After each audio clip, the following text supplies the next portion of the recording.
Assalamualaikum warahmatullahi wabarakatuh dan selamat malam. Izin memperkenalkan diri, nama saya Muhammad Agung Gustensyah dari kelas IF 4605 dengan NIM 13012231123. Pada kesempatan kali ini saya akan menjelaskan hasil jawaban saya terkait tugas CLO2 kalkulus lanjut. Oke, jadi di sini kita akan mengerjakan soal nomor 1.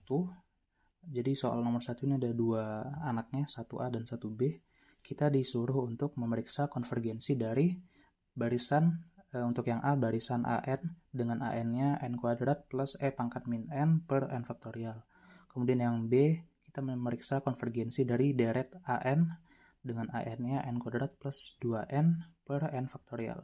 Nah, soal ini bisa kita cari, kedua soal ini 1A dan juga 1B itu bisa kita cari dengan mencari limitnya. Ini cara yang paling dasar, mencari limitnya dulu. Berarti bisa kita tulis limit AN dengan N menuju tak hingga sama dengan N kuadrat ditambah E pangkat min N per N faktorial. Nah, ini bisa kita pecah jadi ada limit N kuadrat per N faktorial dan limit E pangkat min N per N faktorial. Jadi seperti ini, limit N per N menuju tak hingga dari N kuadrat per N faktorial ditambah limit dari N menuju tak hingga dengan E pangkat min N per N faktorial. Nah, ini berarti bisa kita hitung sama dengan limit N menuju tak hingga N kuadrat. Nah, di sini kan di bagian bawahnya itu ada N faktorial. Nah, N faktorial itu kan sama aja dengan N dikali N min 1 dikali N min 2 dan seterusnya. Kalau misalnya mau diberhentikan berarti tambahin tanda faktorial. Kita coba kasih contoh 7 faktorial. 7 faktorial itu kan sama aja dengan 7 dikali 6 dikali 5 faktorial. Nih bentuknya sama kan. Kita kasih contoh lain. 5 misalnya, 5 faktorial. 5 dikali 5 min 1 dikali 5 min 2 faktorial. Sama kan? 5 dikali 4 dikali 3 faktorial. Berarti kita bisa ubah tadi bentuk N faktorial menjadi bentuk seperti ini yang di atas. Menjadi N dikali N min 1 dikali N min 2 faktorial. Ditambah limit N menuju tak hingga ini E pangkat min N bisa kita turunin ke bawah jadi 1 per E pangkat N dikali N faktorial. Nah, lanjut ke bawah. Jadi si N kuadratnya itu bisa kita coret. Caranya gimana? Jadi N yang di sini akan kita keluarkan biar nanti di luarnya itu ada N dikali N. Jadi N kuadrat. Jadi N kuadratnya bisa dicoret. Caranya kita tulis lagi limit N menuju tak hingga N kuadrat per N. Nah, karena N yang mau dikeluarin berarti dikali N. Berapa yang dikali karena N yang dikeluarin berarti kita tulis di sini 1 dikurang 1 per N. Nah, kalau N dikali 1 kan jadi N. N dikali 1 per N jadi 1. Oke, udah sama. Terus dikali N kurang 2 faktorial. Terus yang ini juga limit N menuju tak hingga dari 1 E pangkat N dikali N faktorial. Nah, terus ini tadi bisa dicoret, ini bisa dicoret, berarti menyisakan limit N menuju tak hingga 1 per 1 dikurang 1 per N dikali N min 2 faktorial. Oh ya, ini tanda tambahnya kurang. Tanda tambah limit N menuju tak hingga 1 per E pangkat N dikali N faktorial.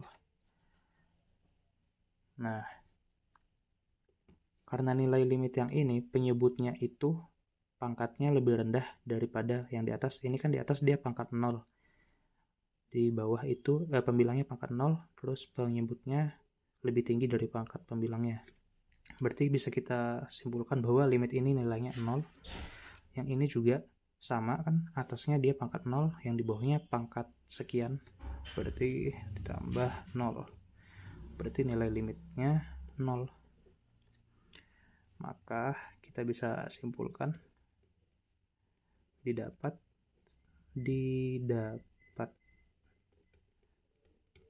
bahwa limit AN dengan N menuju tak hingganya sama dengan 0. Nah, karena dia limitnya 0, kita bisa simpulkan lagi bahwa dia akan konvergen ke 0. Udah, ini untuk nomor 1A. Oke, kita lanjut untuk yang 1B. Caranya juga sama, kita akan mencari limitnya juga. Limit dari si deret AN ini. AN sama dengan N kuadrat plus 2N per N faktorial. Nah, caranya itu kita tulis dulu. Limit deret ya. Berarti dia deret sigma N sama dengan 1 sampai tak hingga dari N kuadrat plus 2 pangkat N per N faktorial.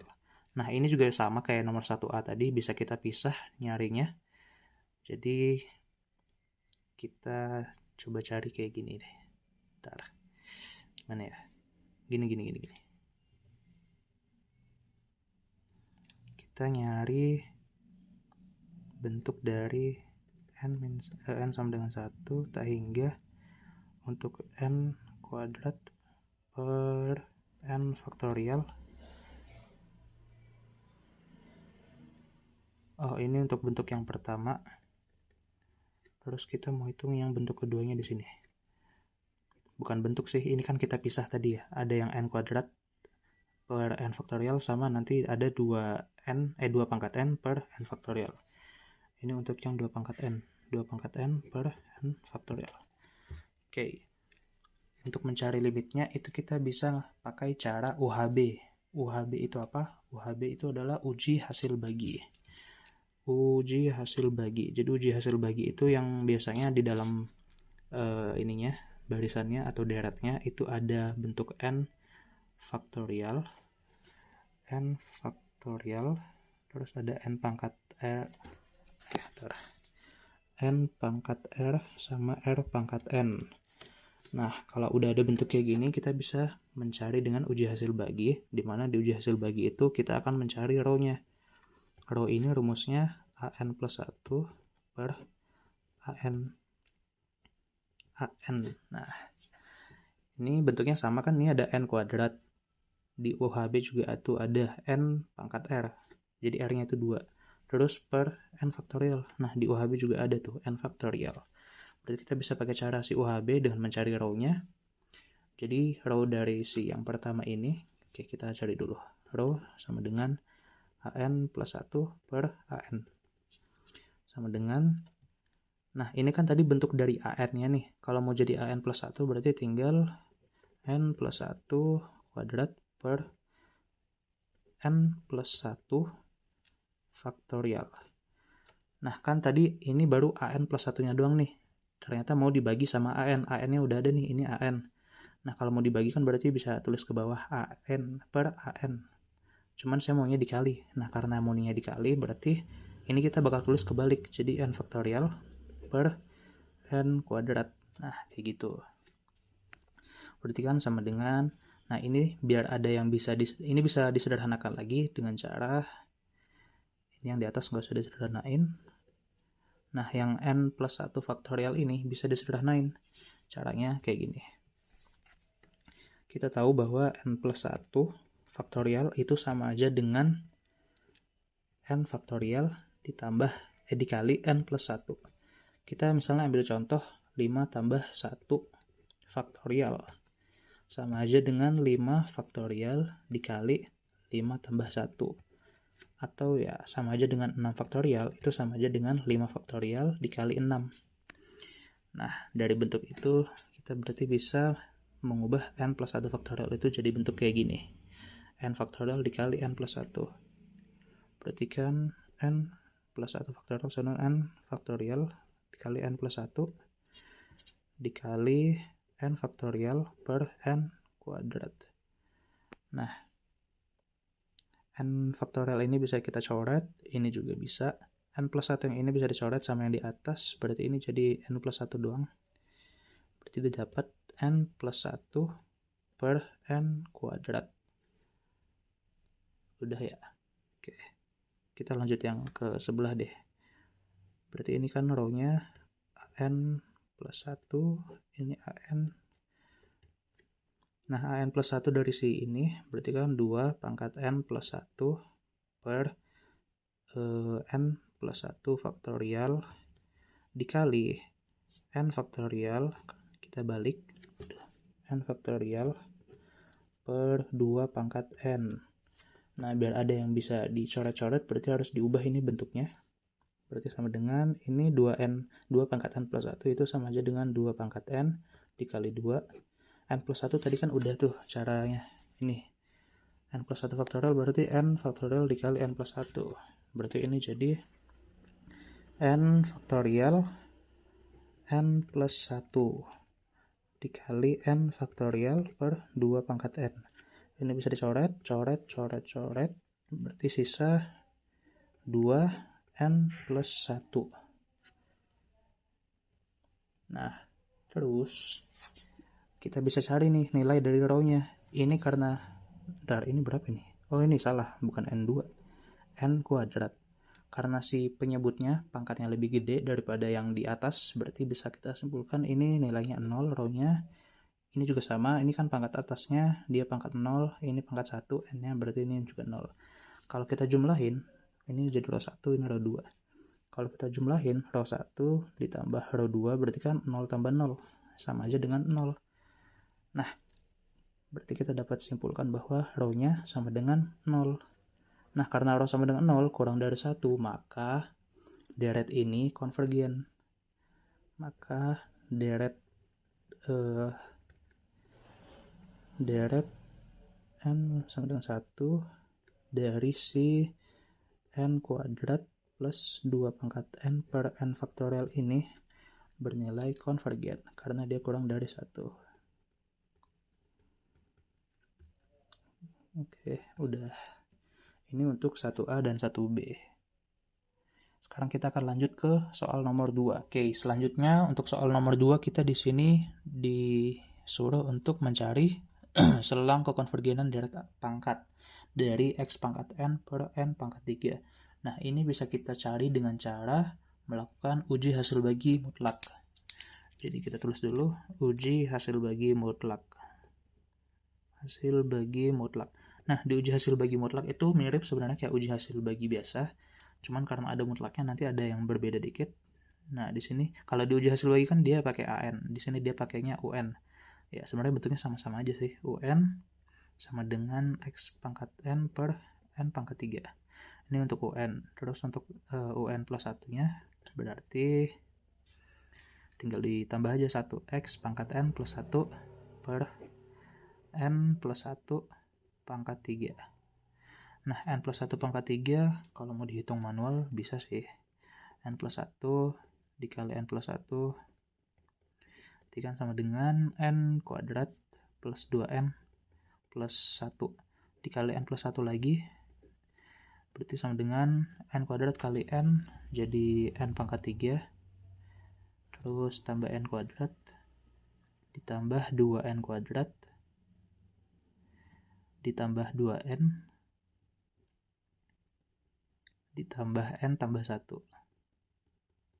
Berarti sama aja dengan N pangkat 3 tambah 3N kuadrat ditambah 3N ditambah 1.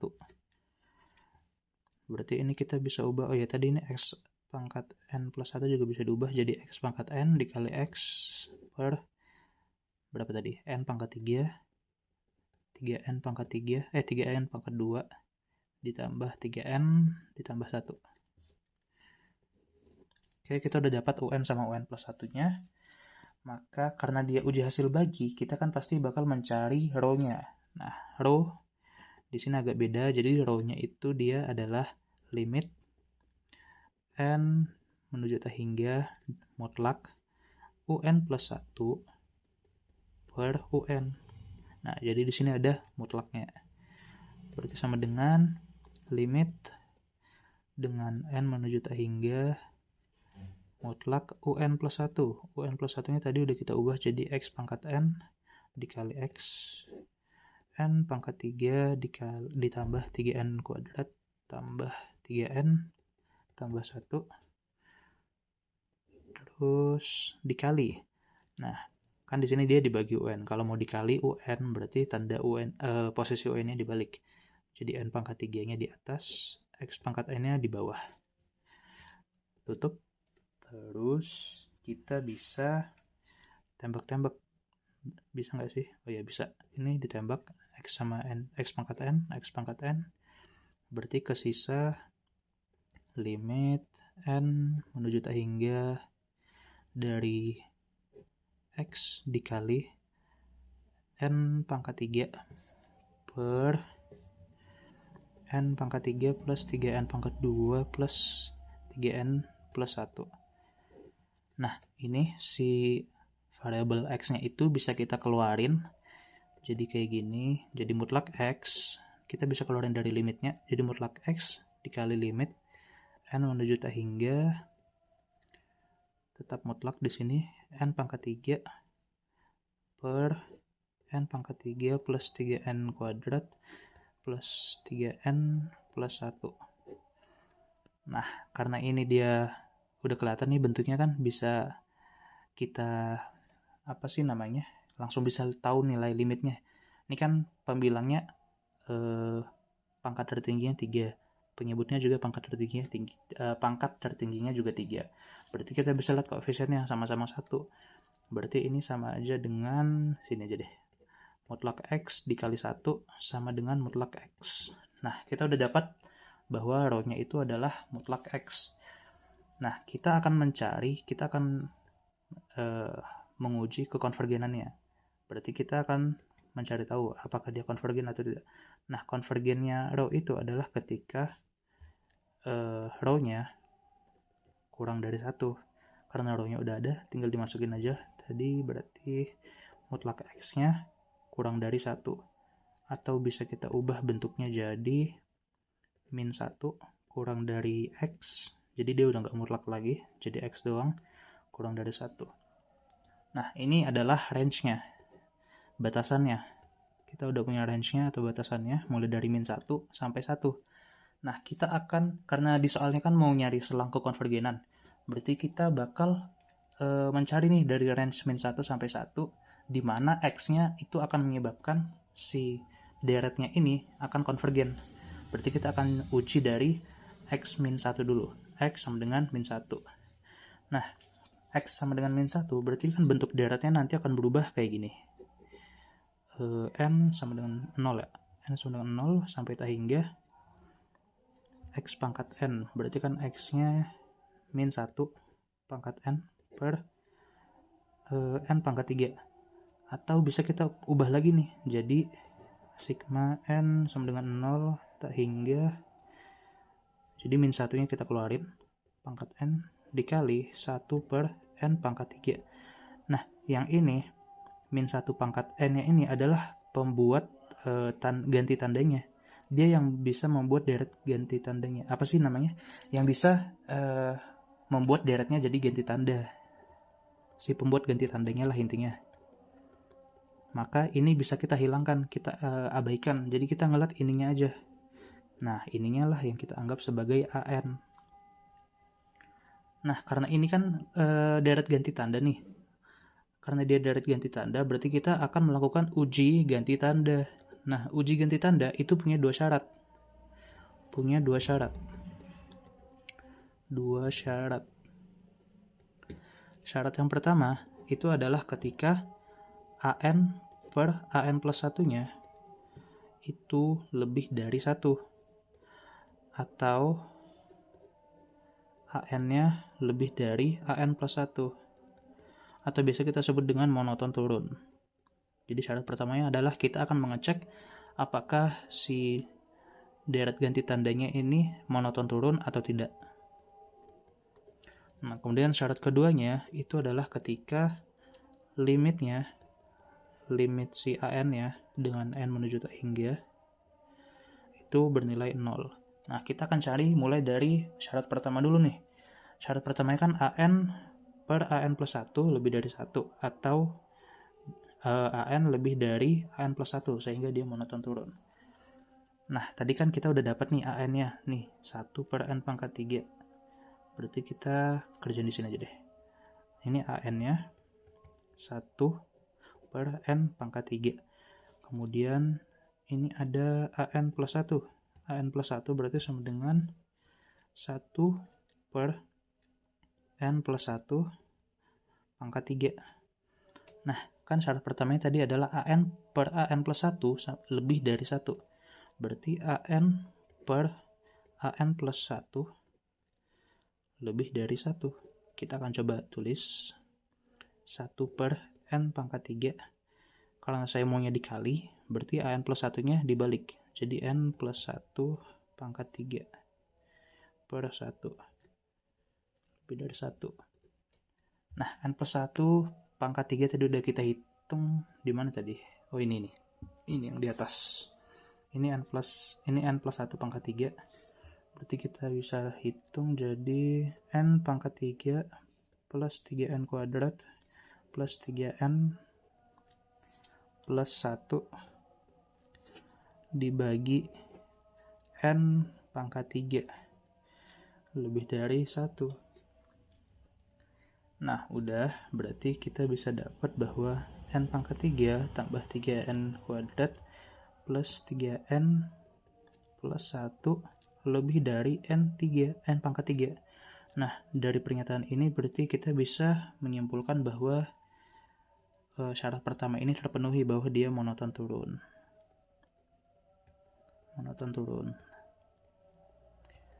Kita tandain dengan huruf M, memenuhi. Kemudian masuk ke syarat, ini syarat pertama ya. Syarat pertamanya. Kemudian masuk ke syarat keduanya. Oke, kita bikin S1. Oh iya, itu S1 ini untuk syarat pertama. Kemudian kita akan bikin syarat keduanya. Jadi syarat keduanya adalah ketika limit AN-nya sama dengan 0. Nah, tadi kan limit AN udah dapat, berarti limit N menuju tak hingga AN-nya 1 per N pangkat 3. Nah, ini kan pangkat dari penyebutnya lebih tinggi daripada pangkat pembilangnya. Berarti kita bisa simpulkan limitnya ini bernilai 0. Berarti memenuhi juga kan? Ini kan limit AN 0. Ini juga limitnya 0. Berarti dia memenuhi juga. Kita lingkarin. Karena syarat 1 dan syarat keduanya memenuhi, berarti kita bisa menyimpulkan bahwa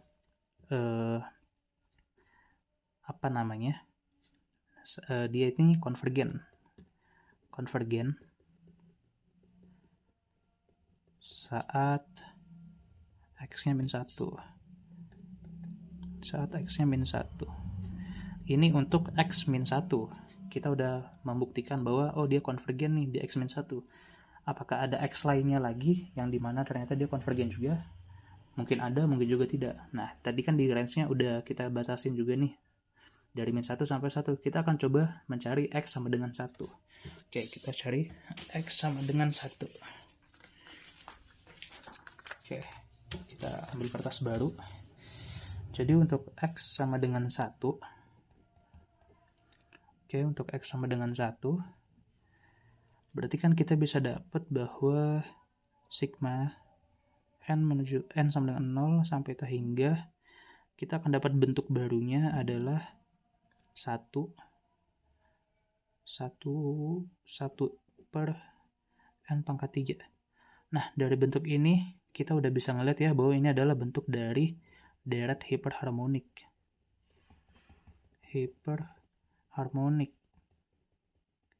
Dimana kalau hiperharmonik berarti kita tinggal lihat P-nya. Hiperharmonik kan bentuknya 1/n pangkat P. Nah, karena P-nya ini udah ada kan P-nya. Jadi dia tuh karena kalau P-nya lebih dari 1 berarti dia konvergen. Kalau dia P-nya kurang berarti dia divergen. Nah, ini kan kita bisa lihat nih, si P-nya itu 3, P-nya sama dengan 3. Lebih dari 1 kan? Lebih dari 1, berarti dia konvergen.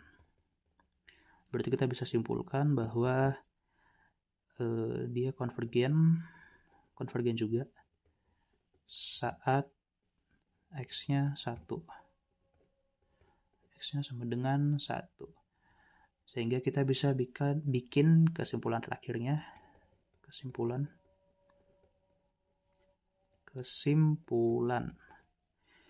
Jadi berdasarkan kesimpulan 1 dan kesimpulan 2 tadi, kita bisa dapat bahwa deret ganti tanda ini tadi, deret ganti tanda ini konvergen di X sama dengan min 1 dan X sama dengan 1. Atau kita bisa bikin selang, singkat aja ya, selang konvergen gitu. Selang konvergen, S konvergen, ya sama aja. Kita bikin tanda kurungnya jadi kayak gini, karena kan min 1-nya masuk sampai dengan 1. Kurungnya gini. Jadi kurung siku, bukan kurung yang biasa itu, bukan yang kayak gini. Kalau kayak gini berarti min 1-nya nggak masuk tuh sama 1-nya. Kalau kurung siku berarti yang di ujung-ujung ini min 1 sama 1-nya masuk. Atau bisa kita bikin bentuk lainnya, kurung kurawal X, di mana X-nya itu kurang dari sama dengan min 1 dan kurang dari sama dengan 1. Udah, gitu aja. Ini untuk soal nomor 2. Baik, mungkin itu saja yang bisa saya sampaikan pada jawaban saya. Kurang lebihnya mohon dimaafkan. Wassalamualaikum warahmatullahi wabarakatuh.